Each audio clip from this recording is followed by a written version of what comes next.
Hello, everyone. Welcome to Feedstuffs 365. I'm Sarah Muirhead. Agricultural meteorologist Greg Soulje is with us today. And Greg is going to give us an update. What do we have for, I guess, the rest of this winter? It feels very spring-like these last few days here in the Midwest anyway. But we do have more winter ahead, and then a little look at spring as Yes. we go that direction, and maybe even a touch of summer. I don't know. You've got quite Yeah. a long-term forecast here for us, Greg. So Yeah. thank you for joining us. Well, thank you. Always a pleasure to be here on the longer live stream version of our get-togethers. Just to remind folks, we also do these updates on Tuesdays, generally Tuesdays and Fridays, weather and schedule permitting and all that. And so we update that, and runs nice hand in hand, dovetailing into what we offer up and present each week on This Week in Agribusiness. And of course, you get that 4-week forecast as well, updated every week on the TV. So we come at you at all directions. We sure do. And as Greg mentioned, this is a live broadcast. So if you have any questions, feel free to post those in your chat area on your screen, or if you're joining us from social media, in your social media feed. So Greg, go ahead and give us the forecast. All right, and we'll get you from the short term to the medium range, the longer range, including springtime, the spring planting outlook, based on what we foresee right now, some sense of a very weak El Nino. We're kind of already into a neutral state, if you will, or water temperatures and other atmospheric indices are kind of leveled off to where they should be, an average or a normal, but beginning to see some sloshing, some indication of some water warmth going on to the Pacific. And we think with time, it's not a switch that we throw, but over the next several months into an El Nino weather pattern. And sometimes that could be a little complicated. The summer season itself tends to mute those indices somewhat, but we'll give it a good crack here going forward into the summer season, as well as the spring planting outlook. And there is a very visible photogenic satellite picture, the visible picture for the day-to-day swirl of weather systems through the upper Midwest, snow, sleet, freezing rain, and rain all coming on down, and the wraparound effect of that first low through Minnesota, the Dakotas, warranting some issuance of winter storm warnings, probably some blizzard issues as well for the Red River Valley of the North, the Dakotas, and probably a southward advance on some of that wintry stuff. Yeah, this anomaly of readings that are actually in record-setting territory. If we were to pick a spot in East Central Illinois, 68 degrees outside of Champaign-Urbana, that's pretty close to their record high for the day at 70 degrees. So we'll be looking at some record set across parts of the Corn Belt and the Eastern Plains. You can see another cloud mass across the western reaches, with the first round of moisture generating 1 to 2 inch rains through much of the central valleys, due to the 10-to-1 ratio, 10 to 20 plus inches of snow in the lower elevations, 4 to 6 feet in the higher elevations, and probably that avalanche outside of Tahoe because of virtually no snowpack in the lower levels of the mountain ranges, if you will, through the Sierra, maybe contributing to some of that avalanche and loss of life out there over the past 24 to 36 hours. The web of pressure lines around that low circulating through its way through Minnesota, the western Great Lakes region, indicative of some gusty south and southwesterly winds up to 30 and 40 miles per hour. That, along with low afternoon humidity, what's left of tender vegetation. Humidity values may be in some spots without any snow cover now at maybe 10 or 15%. So you got to watch things. Actually, not far up the road from where I'm at here in northern Illinois, near the Wisconsin line, northeast Illinois, some reports of some brush fires beginning to break out in some of the forest land areas near the Illinois-Wisconsin line. There's the upper air configuration. You can see a good upper low through the upper Midwest, western Great Lakes region. Another system coming across the west in a very broad area of almost summer-like high pressure up aloft across southern Texas, the Gulf Coast, and into central and south Florida, where readings have been in the 80, 85 a couple of days ago. South Texas citrus, they went from frost and freeze and winter storminess to the north a few weeks ago to readings up and around 90 degrees. But cold front and the realities of the season doing that temperature in, but still not bad for the early spring breakers down there. And you can see most of the, at least a mash of moisture in one form or another, just based on the surface radar here, reflectivities into the northeast of New England, snow and rain and freezing rain up towards Michigan and the Sioux region, and westward around that low, just maybe north of the Corn Palace. That is snow coming on down. Those isobars are packed, and hence there may be some winter storm, if not blizzard conditions and whiteout operations that have to be managed through with rural travel and livestock operations in mind. You can see the shower activity kind of temporarily winding down across California and the southwestern states. The good side, flip side of unfortunately, all that snow is the fact that it's some drought relief. And again, an inch or two worth of rain in the central valleys of California, what's been a pretty abysmal precip season across the West, which is, again, a trademark of La Nina, not El Nino. In any event, across the Corn Belt, talked about the snow, the wind, the cold, and the realities of the season, and it's coming southward. Wouldn't be surprised on some of these same areas that are seeing record highs over the Midwest, probably some snowflakes over the course of the back end of the weekend. Some of that freezing stuff through the northern most Great Lakes areas, and again, elevated fire potential across parts of Iowa, the eastern plains, and western southwestern Corn Belt because of those 30 to 40 mile per hour winds and low afternoon humidity values, along with the mild temperature readings. Meanwhile, travel disruptions, livestock issues. Hopefully those folks are ready to go on the change to winter weather, the return of which out of Montana, now across northern and eastern North Dakota, good chunk of the Red River Valley of the north into the western Great Lakes region. In contrast to that, south winds readings in the 60s, 70s, 80s over the eastern and southeastern plains, and points on southward to the Gulf Coast areas. And again, not only some outbreak of fire potential over parts of the western and central Corn Belt locales, already some active fires noted into sections of Kansas and the Great Plains. And that weather, by the way, that southwest to northeast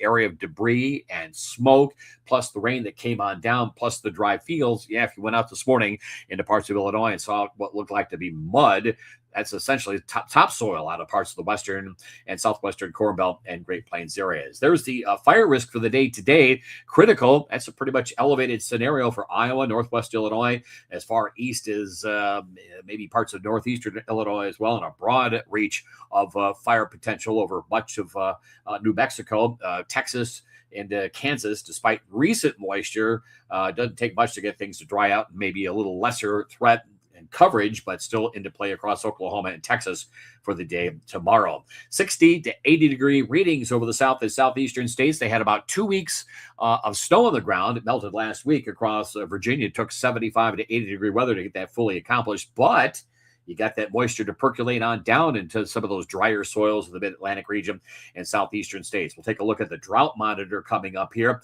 but still some issues really over a wider and expanding area of the southern plains, expanding over much of the central through southwestern Corn Belt, and still into play despite recent moisture, the snow and ice from a few weeks ago over the southeastern sections of the country. The fire weather, again, helping to contribute that is these temperatures that are ranging from, again, 60 to 80 over the southeastern part of the country. No barrens there, but these are record highs of 65 to 75 degrees across much of the Corn Belt and back into the eastern plain states areas. Across the western reaches of the country, again, nice to have some recent moisture. The snow levels on that atmospheric river set up about 6 weeks ago were very high, and so snow cover is at a minimum, at least in comparison to the recent storms coming on through. And they're probably going to go into the runoff season with maybe snow in the peaks and the melted water equivalent of probably just maybe 45 to 65% of normal. So if we get into heat, and sometimes El Nino type weather patterns tend to focus the heat in the west and parts of the plains, we're going to have to keep an eye on runoff prospects early in the season in that particular part of the country. The snow cover, the snowpack, when we at least a couple of months ago got together in mid-December, yeah, that was pretty much the way it should be. 45 to 48% of the nation at that point covered in snow. You take a look at the snowpack and snow cover from this morning, down to about 25% of normal. But we do see, and you have seen if you kept a close eye on this here, some improvement over the northern and central Rockies and the Sierra and the western states. While that snow cover has shifted northward, melting away over the heartland, it has generally improved, but still a ways to go over the western reaches of the country, where weather system number one for those folks is winding its way over the desert southwest this afternoon and evening time. Snow's expanding across the divide and points out of the east, another low making its way into Washington state. And you can see one system kind of weakening across the Corn Belt, maybe a little drabble of rain back into parts of the Ohio Valley. The snows will auger south of the Twins, maybe to about the Iowa line, with a drop in temperatures and quite a drop in temperatures compared to the warmth over the eastern Corn Belt underway for tonight and tomorrow morning. So that low, as it makes its way through Wisconsin, weakens. A little rain down through the Tennessee Valley, and you can see kind of winding up of two weather systems, one just east of the central divide, actually another piece of the desert southwest, and a stronger kick of energy, increasing coastal rain and at least the coastal range snows was somewhat lowering snow levels for change across the Cascades and northern Sierra. That plume of moisture picks up during the course of Thursday morning, not only across the west, but the snows expand. And boy, a real shockaroo to the system with regard to temperatures. There'll be about a 30 or 40 degree temperature swing between daytime highs today and lows by the time we get to Friday to morning, if not to tomorrow morning, into Nebraska and parts of the Great Plains. But again, some snowfall, some snow cover, some moisture for the central winter wheat areas, and those winter wheat areas through the southern Midwest and the plains, in all things considered, are overwintering relatively well. We were probably lacking snowpack and snow cover. We've got dryness and drought, but reports say we're in relatively good shape. Meanwhile, eastern and southern Corn Belt, the rains pick on up. Wouldn't be surprised that tomorrow afternoon, well, first really tomorrow morning, parts of Illinois, Indiana get a quick thunderstorm into the southern Great Lakes region, a more active weather pattern tomorrow afternoon with regard to severe weather potential. East central and southeast Illinois, western Indiana. We'll take a look at that severe weather outlook for those folks. And the rain, the shower activity gets a little mixture going, and probably some snow as far south as just about Kansas City, and a real rude awakening on temperatures expected. So bring along the winter weather gear compared to the spring gear, and you'll look like a genius. There is the wraparound effect of another low through the Great Lakes region on Friday, with a little snowflake action as far south as almost the border trade. Rains up and down the eastern seaboard, a little mixed moisture for the northeastern New England, and another system making its way across the desert southwest and central and southern Rockies. So late in arriving, but testimony, they were probably right smack dab right back into a more neutral state, neutral-based atmosphere. And so weather is going to begin finally to behave as it ought to be without any influence of El Nino for now, and of course the previous La Nina. Next, a couple of days, significant moisture in the west, a band of moisture that'll be the water equivalent of probably several inch snows, Nebraska and Iowa, and in the eastern and southeastern Corn Belt, Tennessee Valley, probably another tenth to quarter, maybe some spots half to 3/4 of an inch. Considering dryness and drought, we will take it. So advisories here and weather alerts, those pinker areas, or red, I don't know how to describe it, through Texas, Oklahoma, and Arkansas, I should say, Oklahoma, Texas, and western Kansas, related to increased fire potential, high fire critical risk underway there, parts of Illinois and Iowa. Then you go to winter weather advisories up across parts of the Dakotas and Minnesota, and the northern reaches of those shades of pink and red are a combination of winter storm warnings and blizzard warnings into the Upper Lakes region and near the Canadian border. Winter storm watches and advisories for the western states, pretty quiet as you get into the eastern parts of the country. Next to 5 to 7 days from an upper perspective, you can see a snappy upper trough and that closed low making its way out of Canada through the Great Lakes region. That would suggest there's some snow, at least in the air, replacing the 60 and 70 degree record-setting readings over the Corn Belt by the time we get to late Saturday night and Sunday. That blows east on Monday with some snow across the northeast New England, and then a very broad west to east and ridging type of upper pattern for Tuesday and Wednesday. So temperatures will again moderate back to above average readings. Don't think it'll be this record-setting stuff, but relative to mid to late February, none too shabby. And the weather systems are still buckling. There's troughs over the western reaches of the continent and eastern sections of the Pacific. And so the weather systems will continue on here, probably the next 10 days to 2 weeks.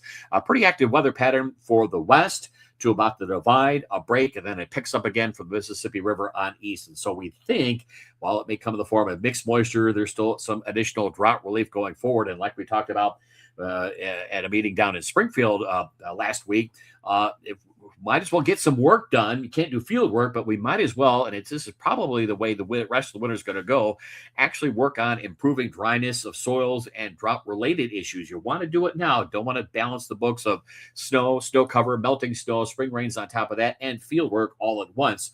So I think this might actually be a blessing going forward, the way weather's going to be playing out for the foreseeable future. So Saturday to Sunday, colder air settles on in all the way to the Gulf Coast, about a 30-degree temperature swing there. You can see a pretty good winder upper through the eastern states Sunday to Monday, and maybe a nor'easter on the maps and charts. And then another system or two, again, out of the west into the plains, across the Corn Belt, south wind. So at least we're back into the 30s, 40s, maybe some 50s over the southern plains and southern Corn Belt. But rain in the forecast as well. Probably any semblance of snow would be in the lakes region and through the northern plains, but moisture in one form or another picking on up as we go through the next week time frame. So one weather system through the upper lakes region, a new weather system coming in to California, and that'll make its way from Thursday to Friday to Saturday to the eastern states, another 2 to 8 inches water equivalent in the Sierra ranges. So roughly probably another 20, 30 inches of snow across the higher peaks of the northern and central Sierra ranges, and probably some fairly low snow levels as well. Precip will break out through the Plain States areas and continue into the Great Lakes region as well. So it remains a pretty busy and active weather pattern for the next 7 days for openers. And again, including with that, not only the rain, but some accumulating snow for the upper Great Lakes region, some rainfall at 1/4 to 3/4 of an inch, eastern and southeastern Corn Belt, additional dryness and drought relief for the soils, Mid-Atlantic region. And yeah, field work is underway. I do believe that the reports of some southern Texas corn planting is underway there. So that's about the right time of the year, I think, along the Gulf Coast. By at least March 1st, they tend to get operations going. And you can see for a change, moisture is of significance over the western reaches of the country. The real headlines will come from either heavy coastal rain and wind and snow across the northern and central Rockies to, I should say, the Sierra to about Tahoe.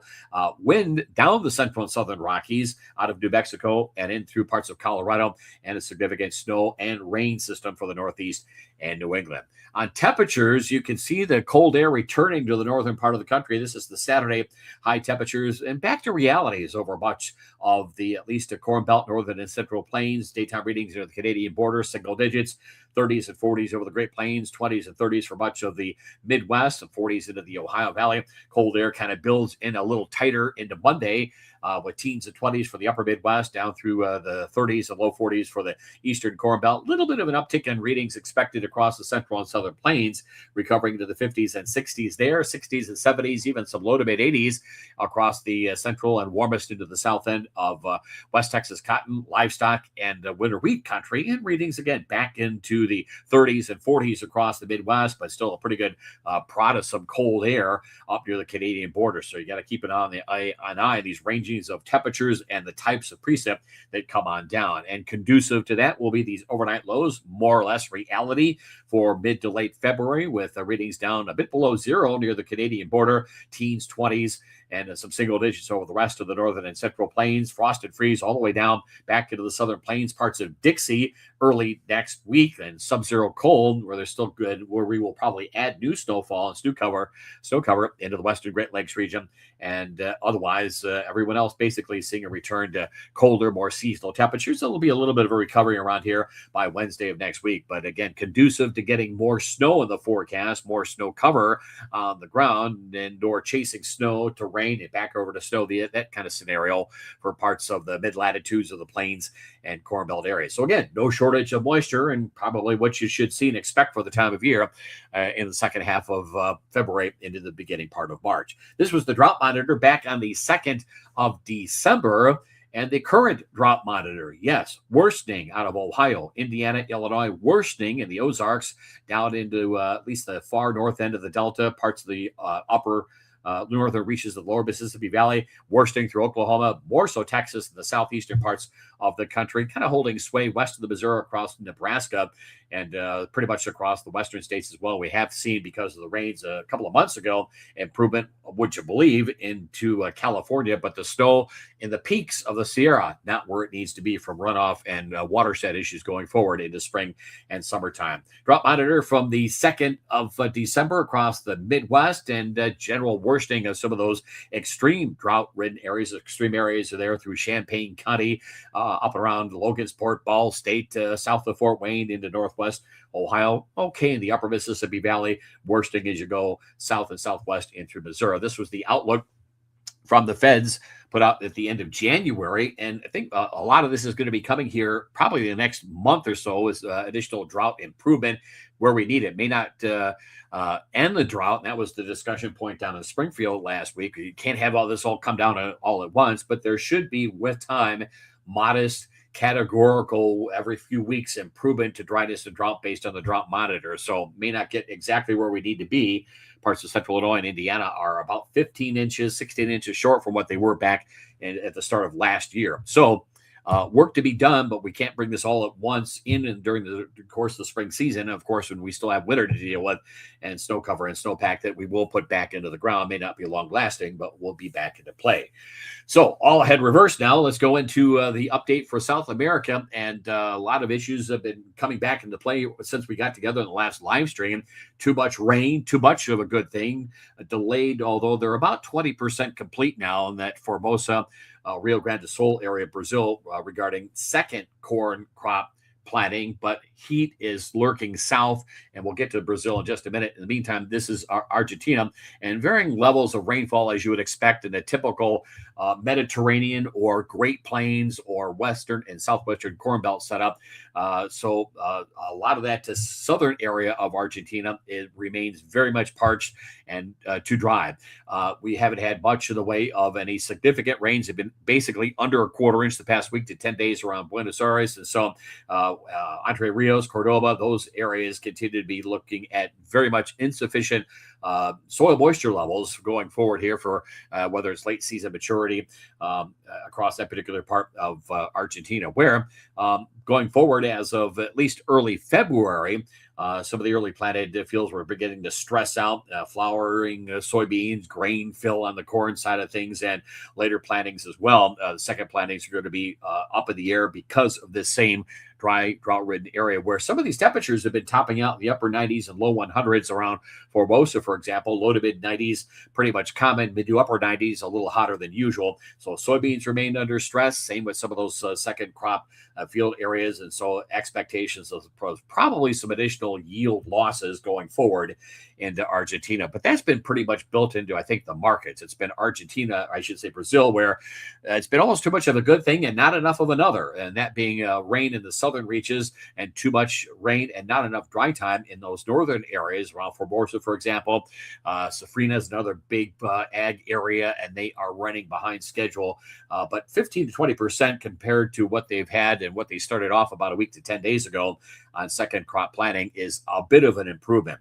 Temperatures are closer to normal in that particular area. The drier northeast and eastern and southeastern areas continue to be subject to areas that will probably be dealing with some crop losses on round one, and probably not anything significant or improved or nice or good in crop maturity for the second plantings once they're able to get out there. Paraná, first crop has been nearing maturity. Harvest is getting underway. And where they have had rain, and this is the problem, looking at some pretty much historic bigger than usual bushel per averages coming out of the corn side of things, especially in through a Paraná. Soybeans, critical flowering stage, grain fill stage, they're under stress and high temperatures as well, in particular in some of those northeast and southern reaches of Brazil. So kind of a range of weather issues, but it's really targeted on Brazil. Too much north, not enough down south regarding rainfall. Back here domestically, next 6 to 10 days, kind of a very fast west to east jet stream pattern. The cold air getting displaced southward again as warmth builds up west of Alaska into eastern Siberia. So you got to put the cold somewhere. But for now, the jet stream pattern is relatively fast and favorable from a temperature standpoint. Not quite this spring setup around here, but still not bad with dealing with outdoor work, livestock operations across a good part of the plains and Corn Belt locales. But sloppy feedlots, at least over the Corn Belt, wet fields, wet grounds, but it's moisture and it's really targeted on where we need it. So again, if we're going to, if it's too early to do any field work, we might as well get work accomplished and getting soil moisture and subsoil moisture back up to snuff and not have to deal with all at once during the spring rains coming up here the next couple of months. There is the moisture too across the western states over the next 6 to 10 days. The next 2 weeks, still a pretty flat west to east jet stream pattern. There's cold air. It's not coming southward, basically along the U.S.-Canadian border. There's warmth over the Gulf Coast area, so sometimes you're chasing these rain snow systems around, but at least it is moisture again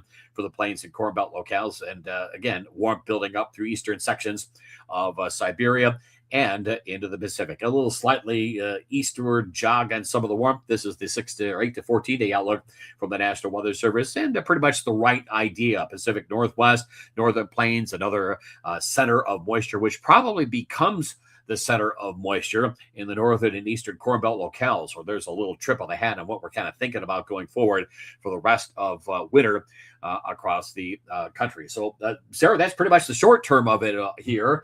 We'll tell you what's going on here winter-wise and Hopefully, we can stay away from winter storms. But sometimes you get such a fast jet stream pattern like that, this range of temperatures north to south. You sometimes get things a little bit too wound up. But again, folks wanted moisture. The weather guy is going to deliver moisture. There you go. If you have any questions or comments for Greg, a reminder to post those there in your chat on your screen. Okay, and going forward here we go into the rest of February. And yeah, some ups and downs, spells of mild, spells of cold. Nothing of a record-setting capacity, both either on the high or low side. But boy, that range of temperatures comes up with this. No shortage of moisture in one form or another. It's going to be really down to the within a day and a half forecast of what exactly you come up with under that jet stream pattern, whether it's going to be snow, rain, back over to snow, or the other direction out of Nebraska and across the Corn Belt locales. Now, welcome news across the Pacific Northwest, and the pattern remains busy into the Mid-Atlantic region and the St. Lawrence River Valley. Spring outlook here, and going forward here, and we're going to do this in increments of what we consider meteorological spring, March 1, the start of meteorological summer, June 1. So we're not exactly lined up on the astronomical date, but that's just the way climatology, statistics, and the field of meteorology work out when you're putting seasonal forecasts together. So we see a little more pronounced dip into the first half of March. And as we get into the northern and eastern Corn Belt, the warmth for now fragmenting back over the southwestern reaches of the country. But again, no problems getting late season snows over the upper Midwest, parts of the Great Lakes, eastern Corn Belt, rain over the southeastern states. So some delayed field work, early season field work. But again, remember, that's a key drought area over the southeastern part of the country. We should be able to wind out of moisture in the southwestern section of the country. The second half of March, we get a little more pronounced southward intrusion of cold air on a regular basis. The main trough position over the middle part of the country, the warmth over the Dixie and the southeastern reaches of the country. And so again, no shortage of moisture, one form or another coming on by. But, sometimes in March, that means severe weather for the Ohio Valley, down to the southern plains, and late season snow, or at least a snow rain system for parts of the plains and Corn Belt locale. So a little late season moisture for the winter wheat fields. We continue to nibble away at long-term multi-year drought and moisture deficits over the middle part of the country, moisture in the Pacific Northwest. April, not really spring-like. Don't worry, don't panic. There's better news ahead here, but we keep the weather pattern pretty busy into the month of April. I know there are guys that get out there, and I hear them talking about on the radio. I think they're just getting me all worked up and wound up about being in the fields in March and April.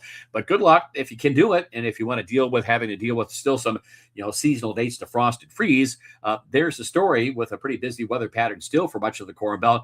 Probably a more heightened outbreak of severe weather early to mid-April for the Ohio Valley and into areas of the Great Plains, a little more drying out and opportunities to maybe move forward a little ahead of the game on the last of maybe some spring planting over the southeastern Gulf Coast and sections of the Deep South. In any event, April, it becomes a little more favorable. We're moving into a weak El Nino. As you get deeper into summer, El Ninos get very much muted. They're tough to pick up and see, and sometimes the net effect of actual weather, sensible weather, is next to nil. So taking that into account, and if we were to move into a moderate El Nino, we'd have to adjust things down further getting into the summer season. But that's the story in temperatures. Kind of normal, little pods of cool air for the Great Lakes. This is kind of a classic textbook climatological look at temps for April and late April scenario that includes moisture and probably some early, at least some early field work access delays. Nothing to get worried about. Nothing's going to set the markets on edge. You're not going to have to rethink the whole game plan. Maybe some opportunities more so for the western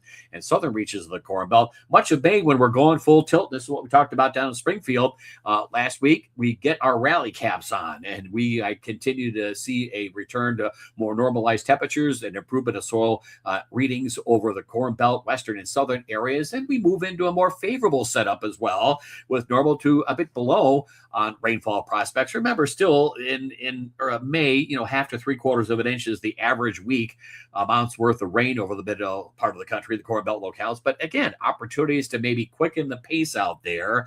We should see a couple of category improvements on dryness and drought, but not completely get out of that.